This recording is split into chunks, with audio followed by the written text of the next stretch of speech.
The borders of the native land of the Setos haven't changed in 3,000 years. The villages still stand where they were standing 500 to 600 years ago, but there are hardly any descendants of the ancient Chud people left in these villages. Until the revolution of 1917, there were more than 20,000 Setos living here. According to the All Russia Census of 2010, there are only 214 left.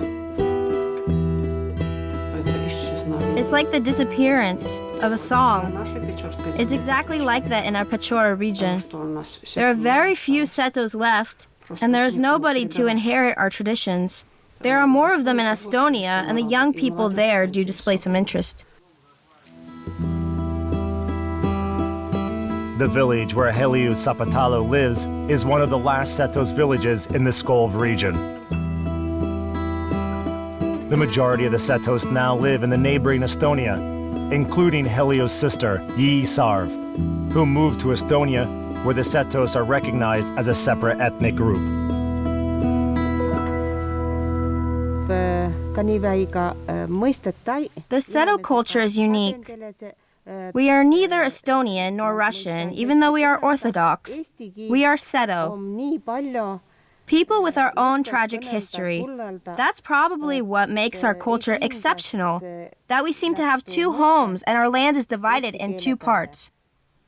The ancestral lands of the Setos were located west of the Peipus Lake, which is where their ancestors, the Finno-Ugric tribes of the Chuds, or the Chud, lived. In the 16th and 17th centuries, they merged with the Krivichs and became part of the Principality of Skolv. This was the start of their separation from the closely related tribe of the Ests, who fell under the influence of the Crusaders of the Teutonic and Livonian orders and were converted to Catholicism.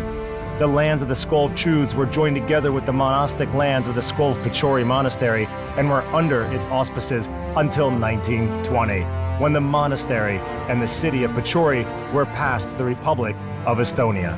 After the Second World War, the historic area of Setomaa was divided.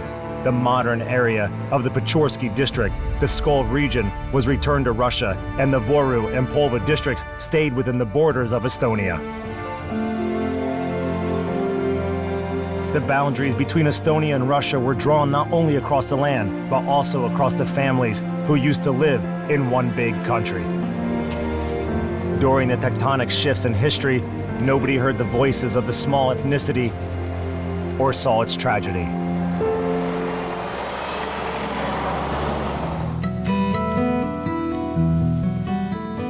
The village of Yi Sar's family remained in the Estonian part, while her relatives and her ancestral graves were in Russia, in the Skolv area, which not every Estonian Seto has access to. The result was that our land, setomaa, was divided by a so-called control line. The border split us apart from each other and separated us from our roots.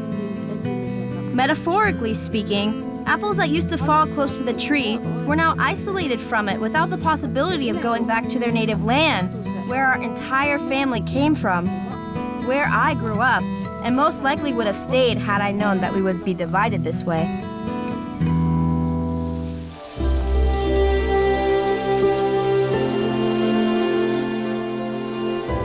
Yi and all her relatives are scattered around the villages along the borders like the apples of a family tree.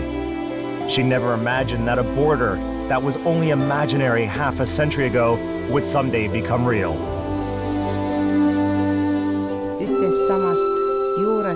We always lived together, visited each other's homes. I spent nearly every weekend at my sister's, and then it all stopped. Our forest started disappearing. The land deserted by people started to wither, and so did we without that land.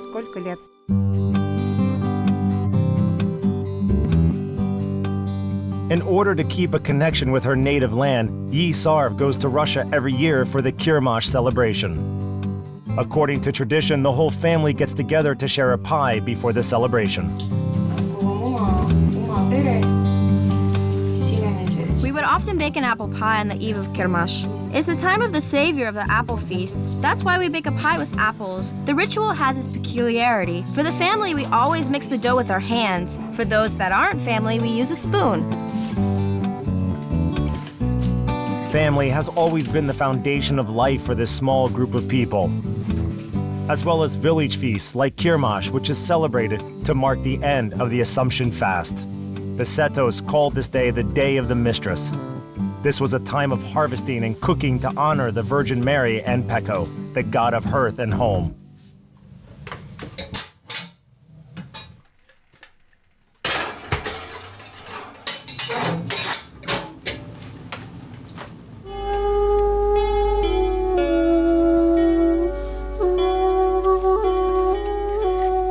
Another important tradition to be followed before Kirmash is going to a Seto sauna, which is also protected by the hardly noticeable wooden figure of Peko.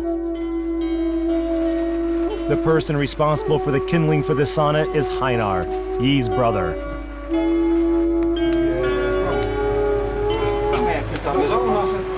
This is our traditional sauna.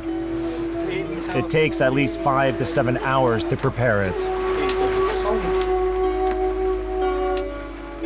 By contrast to a Finnish sauna, the Setto sauna is heated in a black way. Smoke is used to heat the room. According to an old belief, this cleanses someone from all negativity so that they can attend the celebration renewed.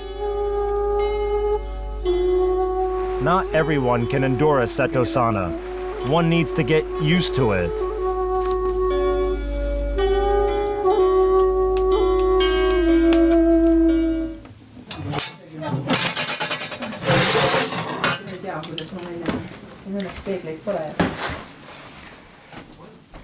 Before the trial by water, fire, and smoke, the guests gathering in Ia's house are treated to a festive pie.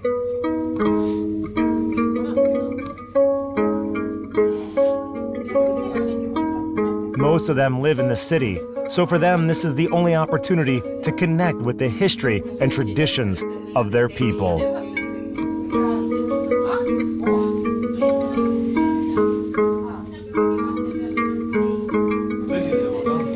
And what is here?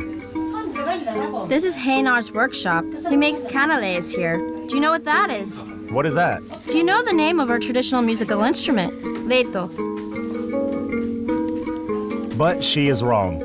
Leto is a traditional Estonian instrument, while the Seto kanal is a traditional Seto instrument similar to the Russian gusli or Karelian kantele. Nobody would have made that mistake before, but times are different now.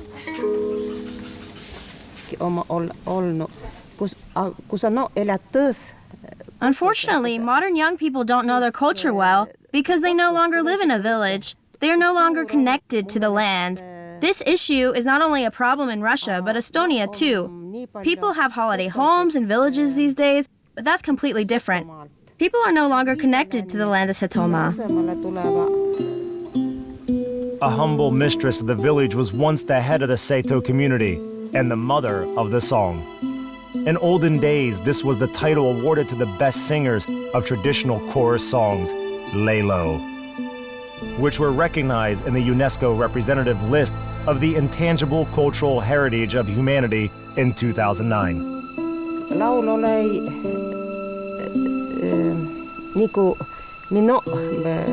Lelo songs are improvised songs that reflect on life and the events that occur in it. This is the only form of the old Seto language that has been preserved its original sound. It's the soul of the people, if I'd say so. Yi is trying to sing a bit of one of the old songs, a lament on the sad fate of a divided people.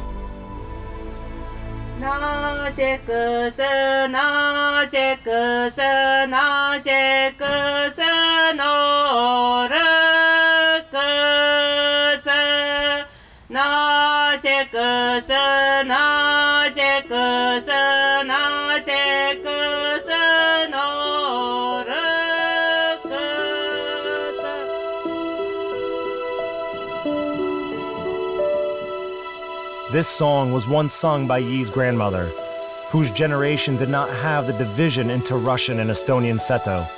They all lived together on the same land, under the same sky, With the emergence of the so-called control line, Yi's village, Mitkavitsi, turned out to be cut off by a real border. The border was laid between Yi and her sister Helia, one of the last people speaking the Seto language in the Pachori land. During the holidays and every summer, she used to come and visit her aunt, who was living across the road from us. And we spent all the time together. We went to pick berries, played together in summer and in the winter. The boundary stretched from north to south for 294 kilometers, with most of it going across the Peipus Lake and the Narva River. A number of checkpoints were open on land, such as the Narva Ivangrad and the Koidula Kunichin mountain checkpoint.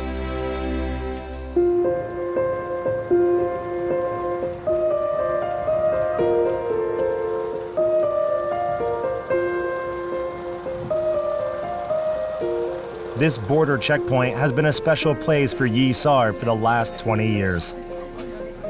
It's the only link which connects her with her native skull of land, where she returns to year after year, marking the words she once told her sister as a joke.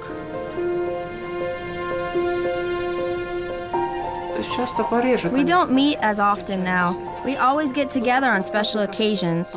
She jokingly said that there might not be a celebration, but we will always get together.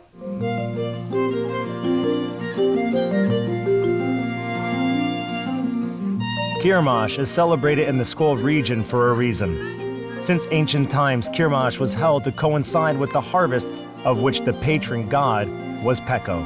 Peko is believed to have been buried in the caves of the Pechora monastery. Christ and the Virgin Mary were deemed to be his godparents, and that his parents were simple Seto peasants.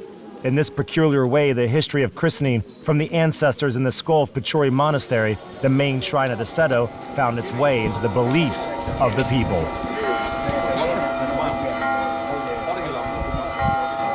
In the morning, the descendants of the skull of Chud from all the border villages and hamlets gather at the gates of the monastery. They are still waiting for the arrival of their relatives from the Estonian side. According to tradition, they are here to meet the abbot of the monastery, but before that, they'll also meet with the Setto King.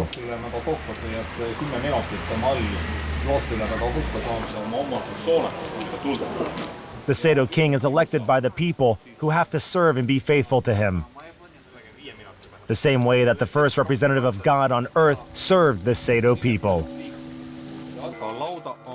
The king wears a special hat and white outfit decorated with a traditional Seto ornament. Ari Hearn is the real king of the Seto people, recognized on both sides of the border. Petseri poole peal Parilas taastamise mõte väga meeldib.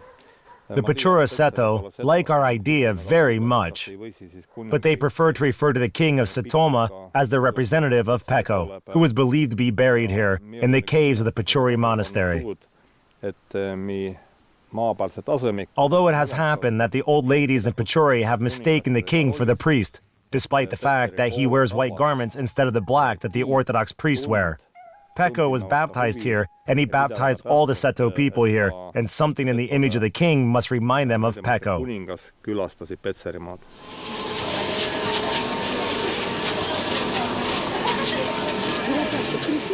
The Seto were called half-believers by the Russians. They were among the first of the Finno-Ugric people to convert to the Orthodox religion, but they continued celebrating their pagan holidays along with the Christian ones. For example, on the day of the Assumption of Mary, the Setos celebrate both the Virgin Mary and their god Peko.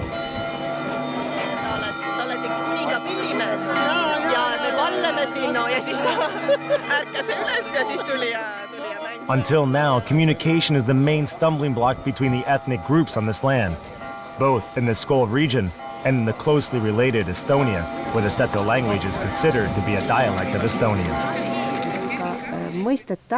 The problem with our language and our culture is that it's connected to the abundance of Estonian in our lives. We hear Estonian over the radio, over the TV. We read, write, and speak Estonian at school.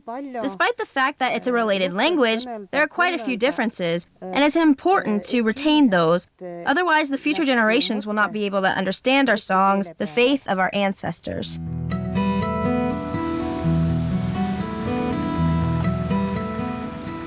Perhaps this is one of the main reasons why Yi Sarv goes to Russia every year, to visit her land close to the village of Mitkovitsi, to the place where she first heard her grandmother sing, where children were not separated by the border, but instead would tend the cows and get together for village feasts.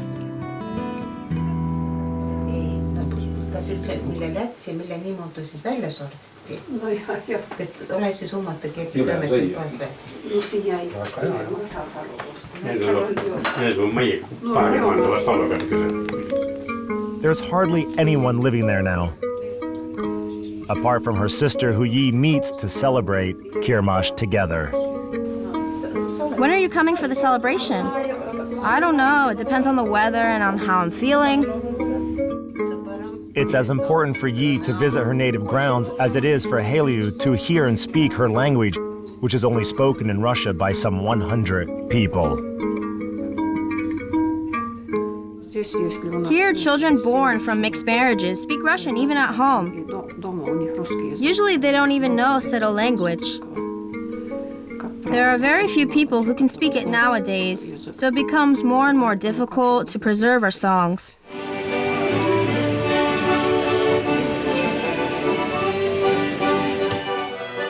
At one time, the Seto songs were sung all around the Pechori region. Each village had a special song day. Today, it's only one village which still has a tradition, Segova. A few years ago, the museum estate of the Seto people was built here.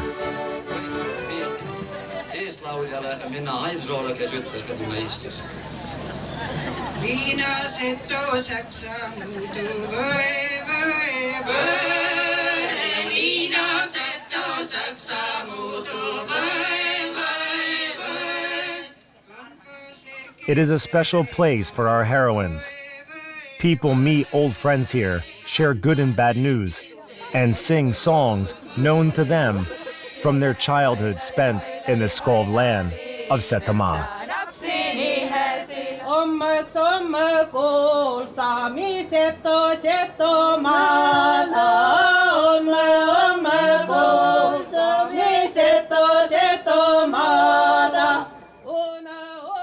This song improvisation can last for a few hours. As one person stops, another can pick it up and carry it on. This is what makes the Seto Lelo unique. The songs continue even when the campfire dies out.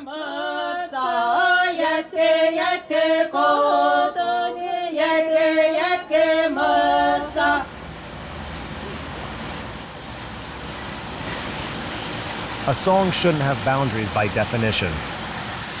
That is why the song continues to sound over the land of Setomaa the next day. This time, it sounds on the Estonian side, in the village of Abenitsa, where several years ago the Abenitsa Seto Museum was created to showcase the family and cultural traditions of the Seto people.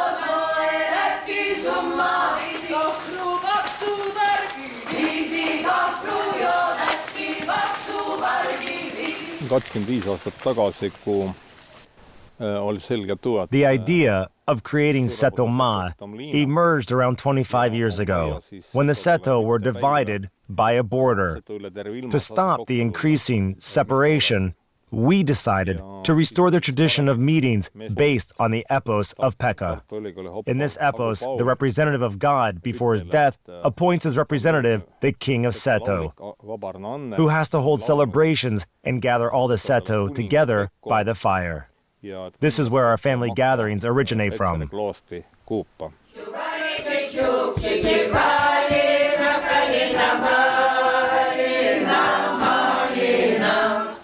But today, those celebrations attract not only the Estonian or Skov Seto. It's the first time in 100 years that the relatives living in faraway Siberia arrived in the land of Setomaa to reunite with their families. Our ancestors went to Siberia over 100 years ago, during the period of 1900 to 1914, before the First World War.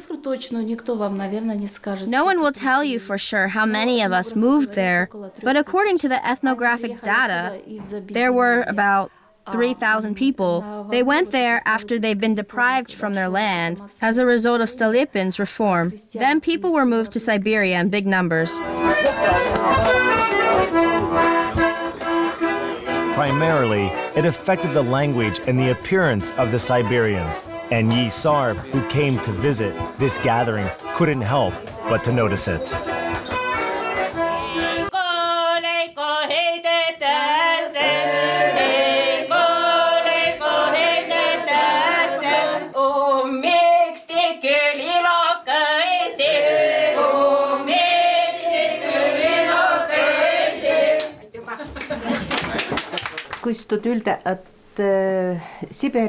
They speak differently. They retain more Seto words, yet they speak with a special Siberian accent. In fact, it also sounds different in Estonia and in Pechora. The location also affects their costumes. They have ornaments, colors, and textures that we don't even use here. In contrast to the families from Pskov and Estonia, the Siberian Settos were moved to a completely new land. They were isolated from their own land for hundreds of years. The Partizansk area of the Krasnoyarsk region has become their new motherland, a place with its own way of living, and their culture seems to be frozen in time. One can see the tragic destiny of the divided people in the few rare photos of the Siberian Setto, a tragedy still felt today.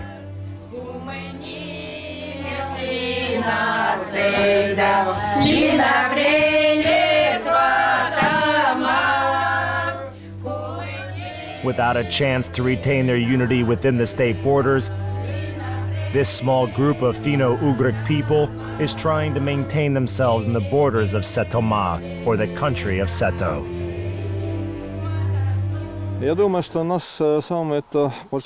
I think that today our main challenge is to preserve the language, the traditions, and the culture, not only in Setomaa land, but also in other regions of Estonia, in the neighboring Pechora region, and in Siberia, everywhere where the descendants of the Seto can be found.